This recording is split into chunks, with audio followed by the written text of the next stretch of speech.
अस्सलाम वालेकुम दोस्तों, कैसे हैं आप सब लोग? ठीक है, उम्मीद करता हूँ आप सब लोग खैरियत से होंगे। तो दोस्तों, आज की अब जो अपडेट है वो बहुत इंपॉर्टेंट है। जैसा कि आप लोगों ने थंबनेल के ऊपर देख लिया होगा कि 10 दिन के अंदर जो वीज़ा है, फैमिली विजिट वीज़ा, वो दोबारा से स्टार्ट हो जाएगा। फैमिली विजिट वीज़ा के जो डॉक्यूमेंट्स हैं वो आप लोगों को अभी भी मिल जाते हैं, और वो एम्बेसी स्टैंप हो रहे हैं कि नहीं हो रहे, ये भी मैं आप लोगों को बताता हूँ। कुछ दिन पहले ही मैं देख रहा था कि एक फैमिली का जो विजिट वीज़ा है वो स्टैंप हुआ है एम्बेसी से सिर्फ 3 दिन के लिए। तो वीज़ा जो है वो सस्पेंड इस दफ़ा नहीं हुआ, लेकिन उसकी ड्यूरेशन है वो बहुत ज़्यादा कम कर दी थी इस दफ़ा।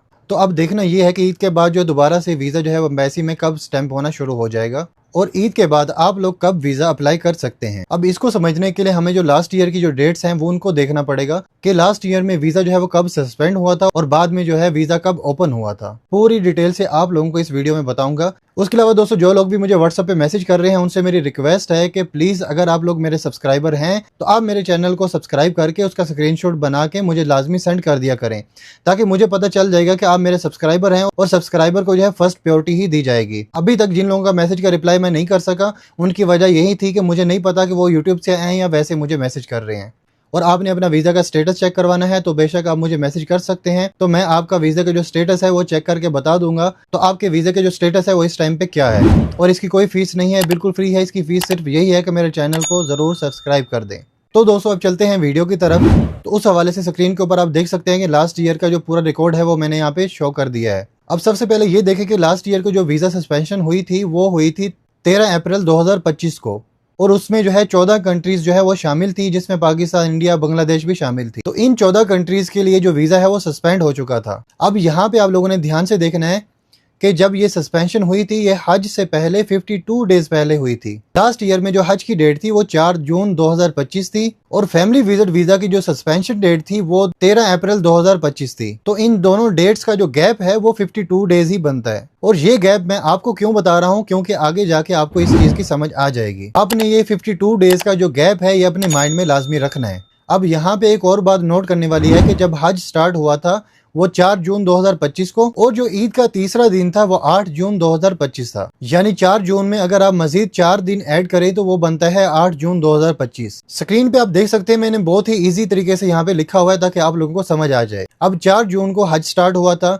और ईद का जो तीसरा दिन था 8 जून 2025 था। उसके बाद जब वीजा की सस्पेंशन खत्म हुई थी वो 10 जून 2025 को हुई थी। यानी हज के 6 दिन के बाद फैमिली विजिट वीजा जो है वो स्टार्ट हो गया था। तो इससे ये समझने को मिलता है कि लास्ट ईयर हज के 6 दिन के बाद वीजा जो स्टैंप होना शुरू हो गया था। यानी कि वीजा के जो डॉक्यूमेंट्स थे वो मुफा की वेबसाइट से मिलना शुरू हो गए थे। स्टैंप तो जो है वो बाद में अपनी कंट्री से आप लोग करवाते हैं। अब हम देखते हैं कि इन्हीं डेट्स को लेके अगर हम इस साल का जो कंपैरिजन करते हैं तो क्या सिनेरियो बनता है। अब सबसे पहले ये देखेंगे इस साल जो हज स्टार्ट हुआ है वो 25 मई 2026 को हुआ है, और इसमें ईद का जो तीसरा दिन बनता है वो 29 मई 2026 है। तो जिस तरह लास्ट ईयर ईद के तीसरे दिन के बाद एक दिन छोड़ के हमारा वीजा जो है वो स्टैंप होना शुरू हो गया था, फैमिली विजिट वीजा का जो डॉक्यूमेंट्स है वो मिलना शुरू हो गया था, तो इस दफा 31 मई 2026 यही डेट बनती है। अगर आप पिछली 2025 की कैलकुलेशन आप देखेंगे हज के बाद, यानी तकरीबन ये 6 से 7 दिन जो है वो डेट निकल के आती है, और अब 6 दिन के बाद 31 मई 2026 बनता है। तो इस साल जो है ये उम्मीद है कि 31 मई 2026 को आपको जो डॉक्यूमेंट्स हैं वो मिलना शुरू हो जाएंगे प्रॉपर नॉर्मल। उसके बाद आप उनको अपनी कंट्री में भेज के स्टैंप करवा सकते हैं। अब मैंने आपको स्टार्ट में बताया था कि 52 डेज जो है वो आपने लाजमी अपने माइंड में रखना है।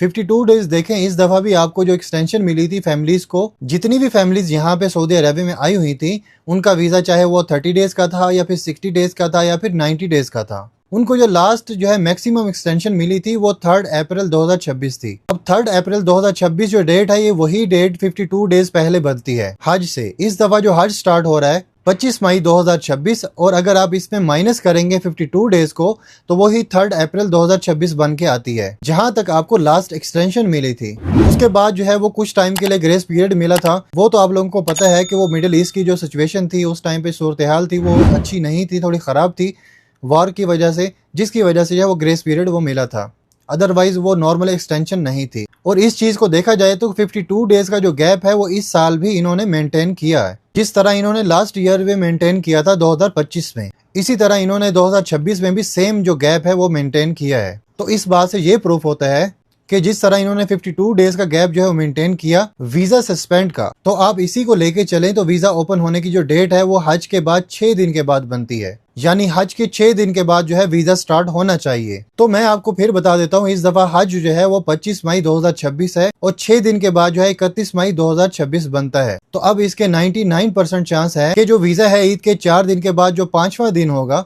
तो उस दिन आपको वीजा जो है वो नॉर्मल इंशाल्लाह मिलना शुरू हो जाएगा। तो आप वीजा के जो डॉक्यूमेंट्स हैं वो अप्लाई कर सकते हैं मुफा की वेबसाइट पे।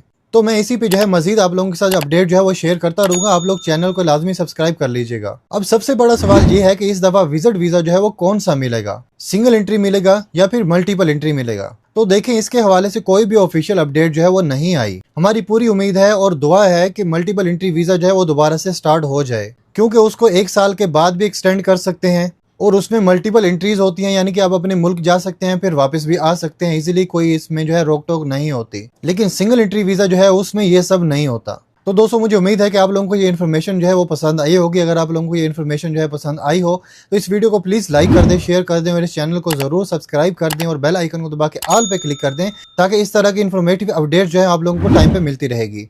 दोस्तों, इंशाल्लाह मिलते हैं नेक्स्ट वीडियो में नेक्स्ट न्यू अपडेट के साथ। तब तक के लिए अपना ख्याल रखें, दूसरों का ख्याल रखें और मुझे अपनी दुआओं में याद रखिएगा। अल्लाह हाफिज।